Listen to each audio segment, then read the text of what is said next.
Hey guys, what's up? Alex here. And this week's topic, the best and the worst of transitioning. Well, I dig it. There's been a lot going on this week in my transition. But I wanted to talk about the challenges first and then end on a positive note. So, for me, the thing that I have a hard time reconciling is that I am trans.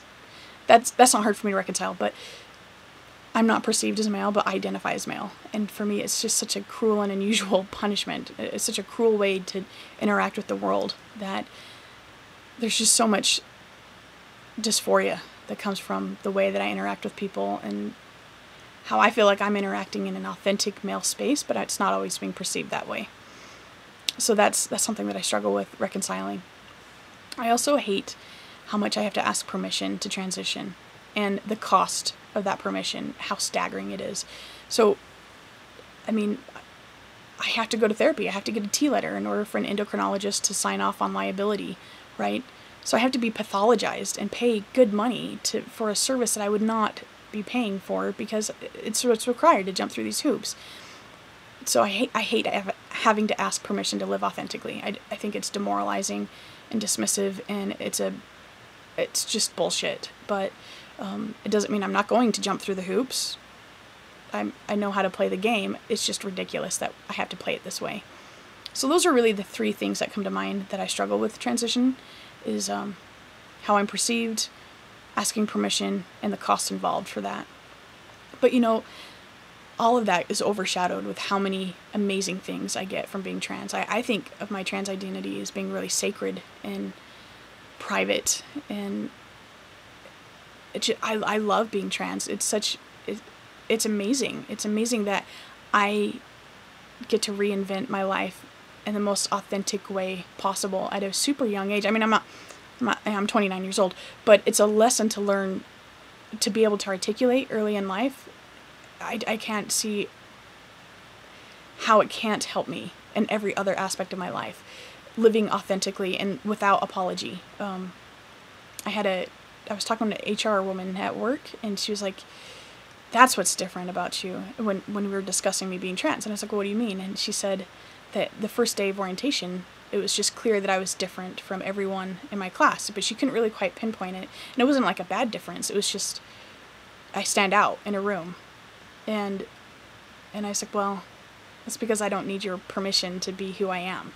And not a lot of people get that lesson very early in life. And I think it's important to have it, to realize my authentic self is not dependent upon anyone else recognizing it. Though it is supportive when it's validated, right?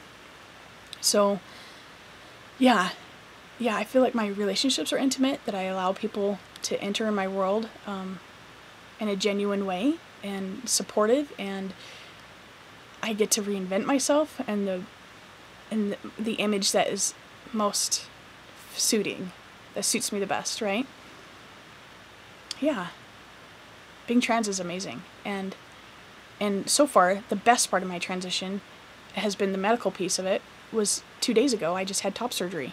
And I went to the University of Utah through Corey Agarwal, and it was a phenomenal experience. I feel like such a weight is off of my shoulders, not just figuratively or literally. I mean, 6 pounds literally, right? But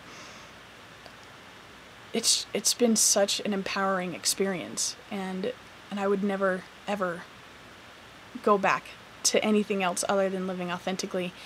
And I just consider myself so blessed to have people who are loving and supportive. And the other thing that I love about being trans is the sense of community that I've received. And actually, I think the sense of community on YouTube is so much better than the sense of community I've received locally.